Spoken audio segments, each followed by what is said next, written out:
এখানে লোকটির হাত থেকে তার ব্যাগটি এই নদীর মধ্যে পড়ে যায়, এরপর ভেসে যেতে শুরু করে। তখনই এই লোকগুলো আসে, এরপর বলে, আরে মনে হয় ব্যাগের মধ্যে লোকটির দামি কোনো জিনিস ছিল। আরে হ্যাঁ, ঠিকই বলেছিস, চল আমরা এটা উদ্ধার করে লোকটির কাছে দিয়ে দিব। আরে তুই কি পাগল হয়ে গেছিস? পানির স্রোত ডেকেছিস, আমি যেতে পারবো না, গেলে তুই একাই যা। আরে ঠিক আছে, আমি একাই যাব। তাই বলে লোকটি পানিতে ঝাঁপ দেয়, এরপর সাঁতার কাটতে শুরু করে। তখনই লোকগুলো বলে, আরে আর এগোস না, নাহলে ডুবে যাবি। তখনই তার বন্ধু বলে, আরে ভাই দোয়া কর, যাতে ওই ব্যাগটি নিয়ে আসতে পারে। এরপর আমরা সব কিছু তিনজন ভাগাভাগি করে নিব। আরে শালা তুই কি বলছিস? আমার বন্ধু মরতে চলেছে আর তুই ভাগাভাগি নিয়ে পড়েছিস।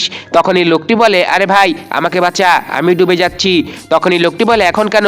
আগেই বলেছিলাম যে পানিতে নামিস না, অনেক পানি, যা তাড়াতাড়ি করে দড়ি নিয়ে আয়। এরপর তারা দড়ি দিয়ে তার বন্ধুকে টেনে তুলে। তখনই এই লোকটি আসে, এরপর বলে, ভাই আপনি এত স্রোতের মধ্যে নদীতে কেন নেমেছেন? আরে ভাই আমি তো আপনার সেই দামি ব্যাগটি উদ্ধার করার জন্যই নেমেছিলাম। আরে ভাই দামি ব্যাগ কে বলেছে? ওই ব্যাগের মধ্যে তো আমার বাড়ির ময়লা আবর্জনা ছিল, যেগুলো আমি নদীতে ভাসিয়ে দিয়েছি।